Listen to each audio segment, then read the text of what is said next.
The biennial Npark's Community and Nature Schools Award was initiated in 2020 to recognize educational institutions, educators and students who have been proactively advocating for the conservation of local biodiversity. This year, the award received 65 submissions in total, of which 37 emerged as winners. These projects range from habitat enhancement, citizen science surveys, nature outreach through virtual or hybrid learning platforms, and nurturing future leaders through involvement in various biodiversity conservation efforts. Let's have a look at our top winners this year.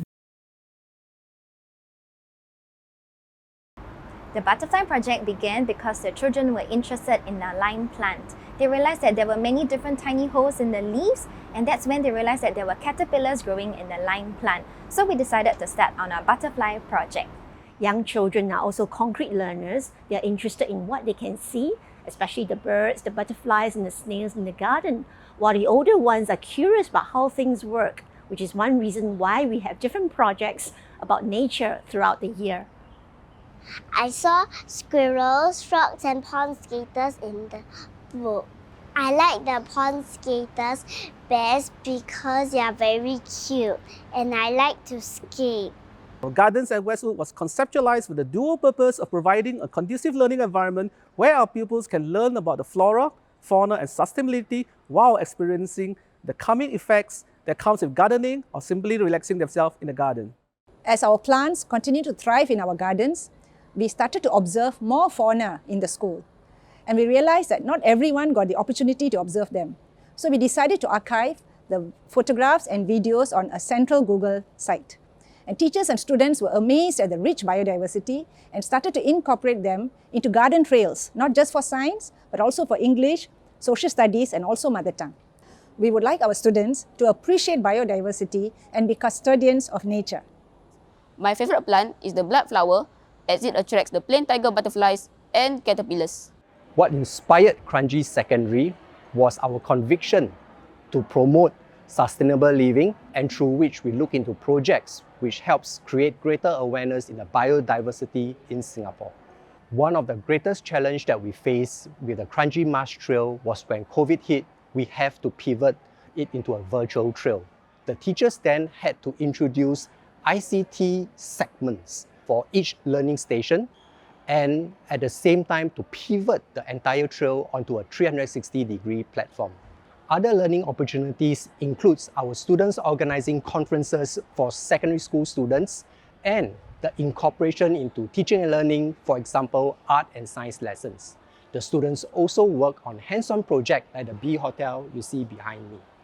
What I see are my students growing in confidence as well as their advocacy for sustainable living and biodiversity in Singapore.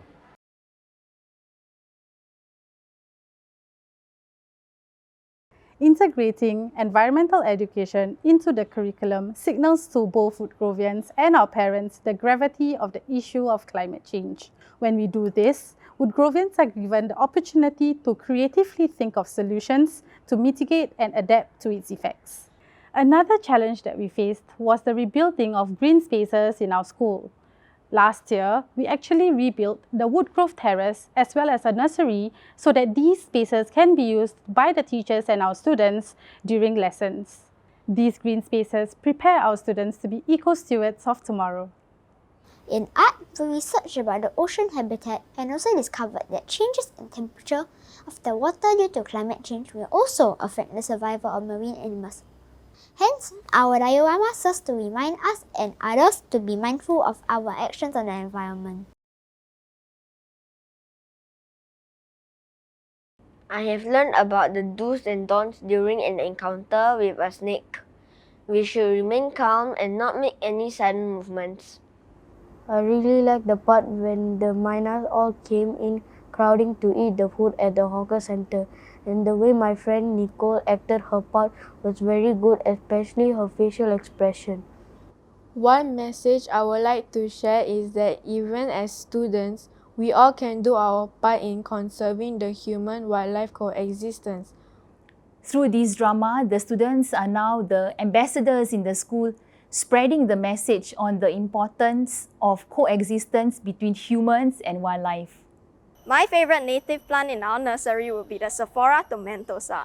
It holds such a personal significance to me because I've seen it from when it was just a tiny little seed and now it's grown so much, and it really feels like it's been growing alongside me throughout all these years.